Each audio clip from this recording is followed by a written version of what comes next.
Most golfers get to the top of their backswing and do one of two things. They either spin the hips out or they throw the arms down at the ball. Both cause the shaft to get steep, the path to move out to in, the face gets unstable, and your contact suffers. When golfers spin open with their hips and shoulders too early, the shaft is going to get steep. It's simple physics, which leaves golfers no choice but to use their wrists and arms to shallow the shaft, which opens the club face, usually leading to a bad shot. You aren't slicing because you're bad at golf. You're slicing because your body's geometry is putting the club in a corner and you're fighting physics. But there is good news. Shallowing isn't something you just do with your hands. You do it with your body, and it becomes a byproduct of doing things in the right order. Give me the next 10 minutes, and I'm going to show you the one move tour pros use to hit their driver further, more consistent, and a whole lot straighter. The key move to starting the downswing is very, very easy. It's not a spinning or a throwing of the arms. It's a simultaneous movement of the lower body and the arms and the upper body. The hips have to translate or slide to the left, and at the same time, the arms have to lower. Now, you have to be careful with this. Most golfers struggle, is they interpret that with slide the hips and fall back. Well, there's no way I'm going to make good contact from there. Or they lower their arms and they pull the arms towards their body and they get stuck here. There's no way we're playing golf that way. You see, when we start the downswing by moving to the left and lowering the arm, as the left arm actually starts working down and away from my trail shoulder. And what that does is it allows the golfer to increase their hand speed in the downswing without losing their wrist bends. That's going to play a vital role in accelerating the golf club, learning how to slam on the brakes to generate as much club head speed as we want. If we do this and the weight doesn't move down and the body starts rotating, now our path is going to move out to in, and depending on the orientation of the club face, we're either going to hit pull hooks or we're going to hit big slices, and it just requires a lot of timing. So we have to move the center of the pelvis towards the target at the same time in order to control the low point and hit the ball in the center of the face more often with a club face condition that is stable to our path. So how does this shallow the club, you're probably asking? Well, most people, when they start spinning open, the hands and arms go forward and they're taught to move the handle towards the ball and lay the shaft down or shallow it. Well, when most people do that, they open the club face. And now my path is going to be too straight or too out to in, and the face is stuck wide open. How the heck am I supposed to hit this ball straight? Some instructors will tell you it's millions or even hundreds of thousands of repetitions just to learn how to time it. But what if I told you there was a way to do this almost instantly?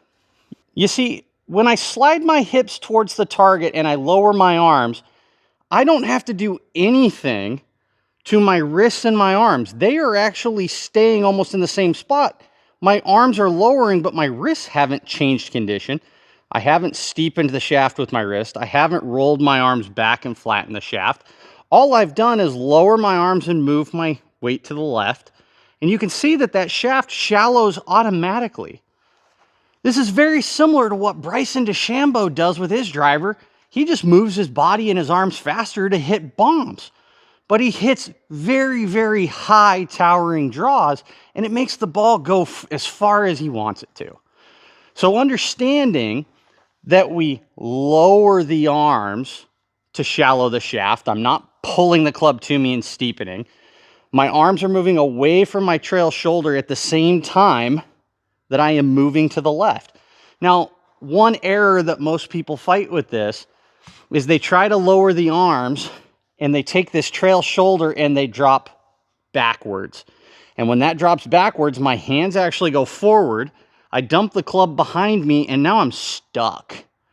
I'm going to swing inside out. I'm going to swing up too much, and I'm usually going to fight block slices, toe hooks, or even top shots and thin shots with the driver. none of which is any good and going to help you play better golf. Now, one of the easiest ways to practice this move is to simply make a backswing and practice moving your weight to the left while lowering your arms and keeping your back to the target as long as you can.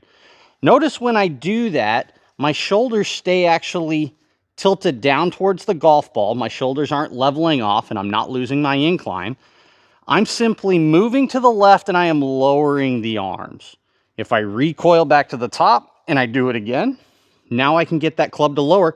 My hands are actually in front of my body and the club is angled backwards about 20 to 25 degrees. This becomes a really good checkpoint to feel where the club face is. If you're a slicer and we're trying to get you inside out, we also have to close the club face. So now as we do this, now I can actually control and see where the face is. Typically, if I'm trying to hit a draw, I want that face to actually point about 30 to 45 degrees to the ground. I don't want it to be here. Now, if you're a hooker of the golf ball, you can use this same motion to swing inside out, but I want to see that that face is pointed more away from me and the toe is more straight up. So you can use this drill as a checkpoint for your club face as well. Now, my favorite drill for golfers to do is to use either an alignment stick with a pool noodle. You can use your golf bag.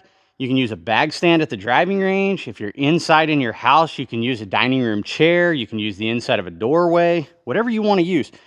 And when we take our setup, as I generally want it about a full hand width away from your lead thigh. So if I spread my hand out, I can barely touch the noodle and my thumb barely touches the side of my pants. From there, I'm going to practice this same move and I'm going to lower my hands as I push my hip to the left. I am trying to get my hip to slide forward and actually touch that noodle. Once I touch that noodle, this is where everything starts extending and rotating down to the golf ball. Then I can deliver the club with speed from the inside, not that weak over-the-top move that 95% of all amateurs fight. Having something in the ground stuck there, you can feel it. Typically, the harder, the better. This isn't a shot that I usually hit a lot of golf balls with. It's more of just a feeling of learning. And then as you do this, you can actually feel, okay, where's the center of my hips? Center of my hips at this point should be over my lead ankle. And then I can actually start rotating, unload my arms, and actually accelerate the club faster. So I'm swinging from the inside.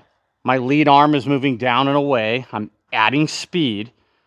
And by moving to the left, that helps shallow out my angle of attack and helps me actually not hit down too much, because if my hips are back and I'm spinning, I'm going to hit down a ton.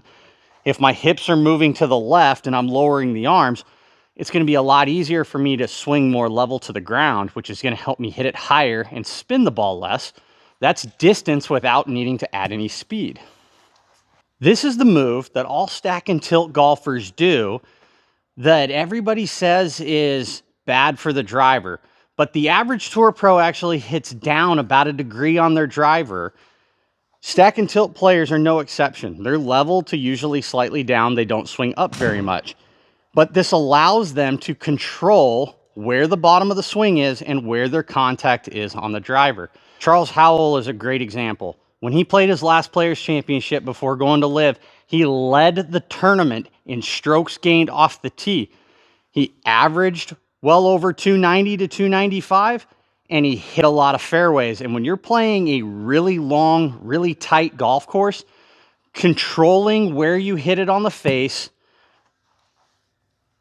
how high that ball goes, and the curvature is going to let you play really good golf, because you're never going to lose shots with your driver. If you want your golf club to shallow without having to think about it, master this transition. Move the hips to the left over the lead ankle. Lower the hands and arms away from the shoulder without spinning open. And I promise you, you're going to hit your driver a whole lot more consistent and a lot further with less effort.